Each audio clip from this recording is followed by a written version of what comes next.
د هند، جاپان، امریکا او استرالیا سمندري کښتۍ د اګست پر 11 سمندري مشقونو لپاره سیډني بندر ته رسیدلي دي. دغه تمرینونو ته د مالابار جنگي بحري مشقونو نوم ورکړل شوی دی. دا لومړی وار دی چې په استرالیا کې دا ډول جنگي مشقونه ترسره کیږي. د استرالیا HMAS برزبن بیړۍ د سمندري کښتیو مشري کوله.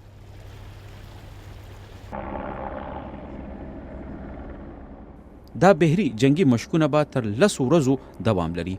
هند، جاپان، امریکا او استرالیا د څلور اړخیزه امنیت ډایلاګ جوړ کړي چې په عام ډول کواد په نوم پیژندل کیږي. استرالیا په 2008 کال کې د چین اعتراضاتو لوجې له کواد څخه وتلې وه. دغه ائتلاف یا کواد په 2020 کال کې بیا بحاله شوه او استرالیا د چین د انتقاد باوجود پکې برخه واخیسته.